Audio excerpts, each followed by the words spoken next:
JDS ಶಾಸಕರು ಕಾಂಗ್ರೆಸ್ಗೆ ಬರ್ತಾರೆ ಎಂಬ ಕೋಲಾರದ ಕಾಂಗ್ರೆಸ್ ಶಾಸಕ ಕೊತ್ತೂರು ಮಂಜುನಾಥ್ ಹೇಳಿಕೆಯನ್ನ ಮುಳಬಾಗಿಲು ಶಾಸಕ ಸಮೃದ್ಧಿ ಮಂಜುನಾಥ್ ತಳ್ಳಿ ಹಾಕಿದ್ದಾರೆ. ಲೋಕಸಭಾ ಚುನಾವಣೆ ಸಂದರ್ಭದಲ್ಲಿ ತಂತ್ರಗಾರಿಕೆ ಮಾಡ್ತಾ ಇದ್ದಾರೆ, ನಮ್ಮ ತೇಜೋವಧೆ ಮಾಡುವ ಕೆಲಸ ಮಾಡ್ತಾ ಇದ್ದಾರೆ. ನಾವು ಸಿಎಂ ಮತ್ತು ಡಿಸಿಎಂ ಭೇಟಿ ಮಾಡಿದ್ದು ನಿಜ, ಭೇಟಿ ಮಾಡಿ ಕ್ಷೇತ್ರದ ಅಭಿವೃದ್ಧಿಗೆ ಅನುದಾನ ಕೇಳಿದ್ದೇವೆ.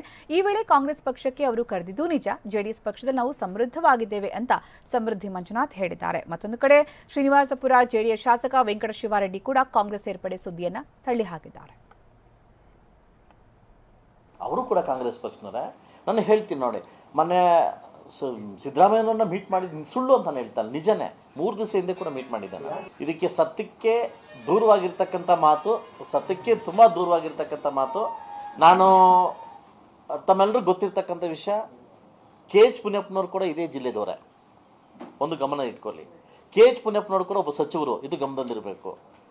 ಮಾನ್ಯ ಕೊತ್ತೂರು ಜಿ ಮಂಜುನಾಥ್ ಅವರು ಕೂಡ ನನಗೆ ಆಹ್ವಾನ ನೀಡಿದ್ರು, SN ನಾರಾಯಣಸ್ವಾಮಿ ಸರ್ ಕೂಡ ಅವರು ಆಹ್ವಾನ ನೀಡಿದ್ರು, ನಂಜೇಗೌಡರ ಆಹ್ವಾನ ನೀಡಿದ್ರು, ಬಿ ಸುರೇಶ್ ನಮ್ಮ ಸಚಿವರು ಅವರು ಆಹ್ವಾನ ನೀಡಿದ್ರು, DK ಇವರು ಕೂಡ. ನಿಮ್ಮ ಉಬ್ಬಿದ ರಕ್ತನಾಳಗಳ ಸಮಸ್ಯೆಗೆ ಎವಿಸ್ ಆಸ್ಪತ್ರೆಯಲ್ಲಿ ಕೇವಲ 30 ನಿಮಿಷದ ಲೇಸರ್ ಚಿಕಿತ್ಸೆಯೊಂದಿಗೆ ಮುಕ್ತಿ ಹೊಂದಬಹುದು. ಹೆಚ್ಚಿನ ವಿವರಗಳಿಗಾಗಿ ಸಂಪರ್ಕಿಸಿ 8088837300. ಅವರ ಕರ್ಕೊಂಡೋಗಿ ಮೀಟ್ ಮಾಡಿಸಿದ್ರು. ನಾನು ಹೇಳಿದ್ದೀನಿ, ನಮ್ಮ ಅಭಿವೃದ್ಧಿಗೆ ಅನುಕೂಲ ಮಾಡಿಕೊಡಿ ಅಂತ ಕೇಳಿದ್ದೀನಿ. ಬಹುಶಃ ಒಂದೇ ಪಕ್ಷದರಾಗಿ ಎರಡೆರಡು ಬಾಗಿಲು ಇಟ್ಕೊಂಡು ನಿಮಗೆ ಆ ಸಂದೇಶ ಇದೆ, ನನಗೆ ಒಂದು ಸಂದೇಶ ಇಲ್ಲ. ಬಟ್ ಏನು ಹೇಳ್ತೀನಿ, ನಾನು ಹೋಗಿದ್ದು ನಿಜ, ಮಾತಾಡಿದ ನಿಜ. ಪ್ರತಿ ಸಾರಿ ಹೋಗಬೇಕಾದ್ರೂ ಮಾನ್ಯ ಮಾಜಿ ಮುಖ್ಯಮಂತ್ರಿ ಕುಮಾರಸ್ವಾಮಿ ಅವರಿಗೆ ಇಂಟಿಮೇಟ್ ಮಾಡಿ ಹೋಗಿದ್ದೀನಿ. ಇಂಟಿಮೇಟ್ ಮಾಡಿದೆ, ಯಾವತ್ತೂ ಹೋಗಿಲ್ಲ, ಆಯ್ತಲ್ವಾ. ಅವರು ಸಿಂಗ್ಪುರದಲ್ಲಿದ್ದಾರೆ, ಫೋನ್ ಮಾಡಿ ನನಗೆ ನಕ್ಕರೋರು, ಆಯ್ತಲ್ವಾ. ಇಂಥದಕ್ಕೆಲ್ಲ ತಲೆ ಕೆಡಿಸ್ಕೊಂಬೇಡ ಅಂತ. ಎಲ್ಲ ಕರಿಬೋದು, ನಾವು ಅವ್ರನ್ನ ಕರಿಬೋದು, ಅವ್ರು ನಮ್ಮನ್ನು ಕರಿಬೋದು, ಅದ್ರ ಕತೆ ಬೇರೆ. ಬಟ್ ನಾವು ಯಾವತ್ತೂ ಇದ್ರ ಬಗ್ಗೆ ಚರ್ಚೆ ಮಾಡಿಲ್ಲ. CM ಹತ್ರ ಆಗಲಿ ಅಥವಾ DCM ಹತ್ರ ಆಗಲಿ ಅಥವಾ KH ಮುನಿಯಪ್ಪನ ನಮ್ಮ ಹತ್ರ ಚರ್ಚೆ ಮಾಡಿಲ್ಲ ಈ ವಿಷಯ. KH ಮುನಿಯಪ್ಪ ಸಿಕ್ಕಿದ್ರು ನಮಗೆ.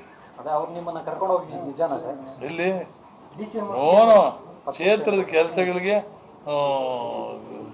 ನಾವು ಅವರು ಸ್ಪಂದಿಸಿದ್ರು, ಅಲ್ಲಿದ್ದರು, ಚೀಫ್ ಮಿನಿಸ್ಟರ್ ಹತ್ರ ಇದ್ದರು. ಇಲ್ಲ ಕರೆದಿಲ್ಲ, ಯಾರು ಕರೆದಿಲ್ಲ.